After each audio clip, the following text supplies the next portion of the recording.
Hello everyone, welcome back. तो आज हम बात करने वाले हैं सेक्शन 7 के बारे में, भारतीय नागरिक सुरक्षा संहिता के। सेक्शन 6 तक हम पहले डिस्कस कर चुके हैं, आप चाहें तो उसको देख सकते हैं। तो सेक्शन 7 जो है हमारा, वो टेरिटोरियल डिवीजन्स के बारे में बात करता है। टेरिटोरियल डिवीजन्स कैसे कैसे होंगी, तो पहले तो देख लेते हैं कि कैसे कैसे इसके डिवीज़न किए गए हैं। ठीक, every state shall be a sessions division और shall consist of sessions division.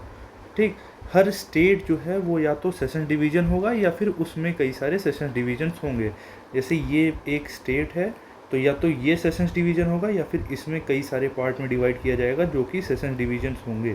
ठीक, अब जो session and every sessions division shall for the purpose of this Sanhita be a district और कंसिस्ट ऑफ डिस्ट्रिक्ट। अब ये सब ये एक स्टेट है, सेशंस डिवीज़न है ये।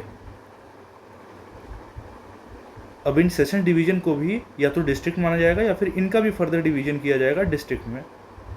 ठीक, इनका भी फर्दर डिवीज़न किया जाएगा डिस्ट्रिक्ट्स में। ठीक, अब ये कर कौन सकता है? स्टेट गवर्नमेंट कर सकती है after consultation with high court. ठीक, इसको अल्टर भी कर सकती है और ऐड भी कर सकती है, मतलब अल्टर कर सकती है, अल्टर द लिमिट्स और नंबर ऑफ सच डिवीज़न। या तो टेरिटरी जितना लिमिट्स इनकी हैं उसको वो कर सकती है या फिर नंबर्स अल्टर कर सकती है। ठीक, state government after consultation with high court divide any district into sub division और alter the limits of the number of such sub division. अब डिस्ट्रिक्ट में हम लोग ने डिवीजन कर दिया था, डिस्ट्रिक्ट में कई सारे डिवीजन कर दिया था हमने, अब उनको भी सब डिवीजन में डिवाइड किया जा सकता है।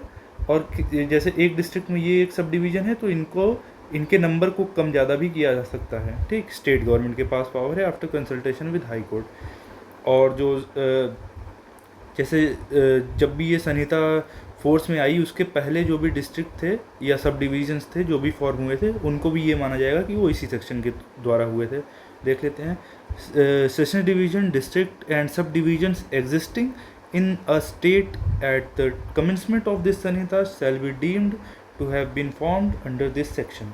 ठीक, तो जो भी पहले इस संहिता के फोर्स में आने के पहले जो भी डिस्ट्रिक्ट, सब डिवीजन्स और सेशन डिवीजन्स थे उनको भी ये माना जाएगा कि उनको इसी सेक्शन के द्वारा ही फॉर्म किया गया है। ठीक, तो इसको हम देख लेते हैं। तो सबसे ऊपर हमारा स्टेट आएगा।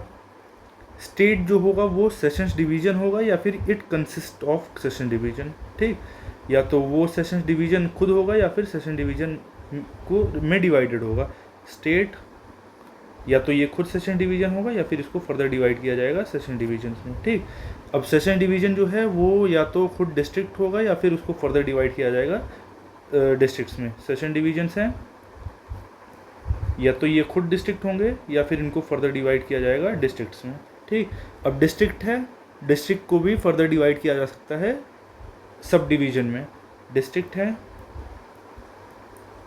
इनको भी फर्दर डिवाइड किया जा सकता है सब डिवीजन्स में। ठीक, अब ये करेगा कौन?